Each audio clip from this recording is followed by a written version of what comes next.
whispering the forest, and the screaming started. The whispering began the night the town lost its power. Mara came back for the house, the small clapboard cottage she'd grown up in, and found the dark thicker than she'd remembered, almost sound accepting. At the side of the road, lanterns bobbed like thoughts. Neighbors exchanged the same muffled worry. Something in the pines had learned to speak without opening a mouth. It wasn't wind. It wasn't animal. It threaded through the quiet like a thread drawn tight beneath skin, naming nothing and naming everything that had been left unsaid. Stories made regular rounds beside generators and borrowed candles. Voices at the tree line that finished sentences people thought to themselves. Laughter that sounded almost like a childhood friend. A soft insistence of names whispered backward. An old woman at the diner told Mara of a year when the forest answered a boy's singing and never let him go. The words were said with the kind of careful softness that tries to keep rumors small. Mara listened, more curious than afraid, because curiosity had been the cord that had dragged her from the city back into this valley. She found the first mark on the cottage's back porch at dawn, a rough circle scored into the wood, like someone turning a compass point twice. The mark sent a small, sensible shiver through her more Elise than a threat, as if someone had signed their attention into her place. Inside the house, drawers that should have been locked yawed open from the weight of nothing. A radio on the counter hummed with that wet, grainy static that holds an impossible promise of words beneath. Mara pressed her palm to the wood and felt remembered spring under splintered paint. At night, the whispering sharpened into semblances of voice. Once, while trying to sleep, Mara straightened at the sound of her childhood friend's name, said in the exact cadence she'd heard as a child. The name should have been impossible to hear coming from the pines. The friend had left the town years before and rarely answered letters. When Mara checked the bookshelf the next morning, she found a cassette dusty, labeled in a cramped hand she didn't recognize. The tape felt like a mouth waiting to be opened. Mara learned how the forest listened by listening back. On a rented recorder she left in the parlor, she gathered hours of thin, patient sound.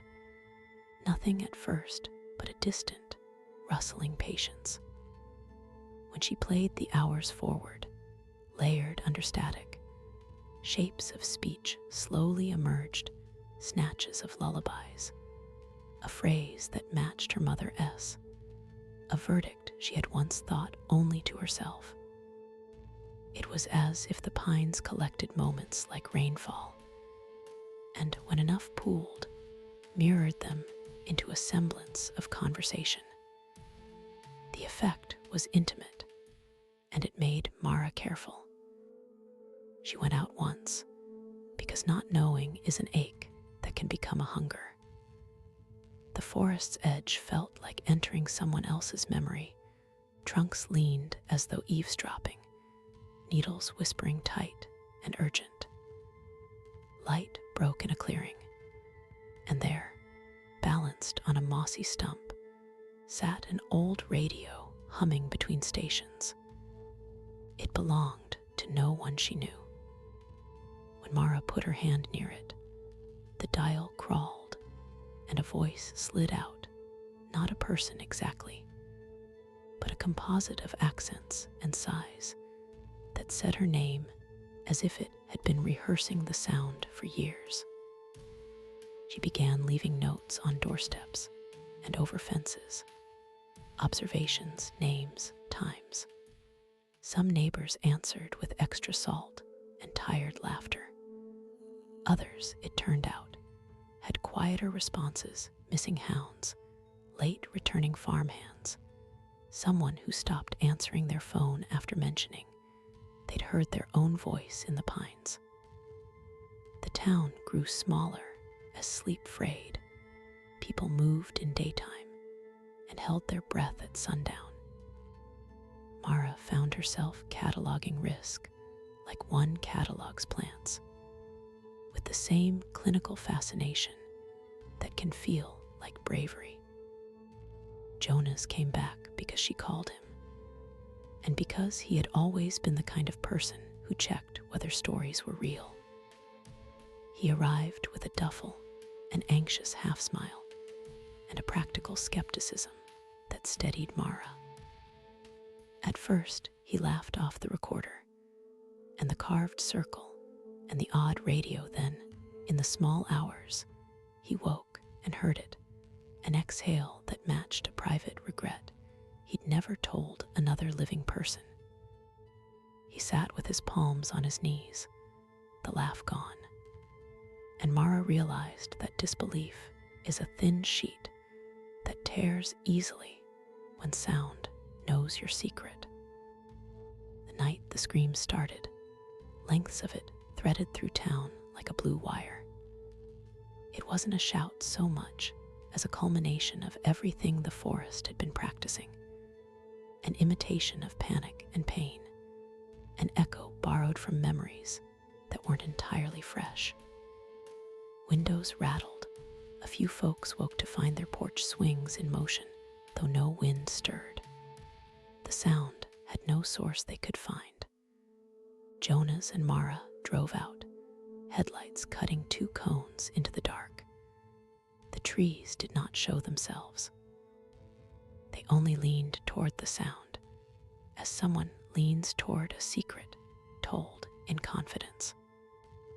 They found footprints pressed into damp leaves at the clearing's edge, 2 sets, made by boots, leading from the road and stopping just beyond the last trunk.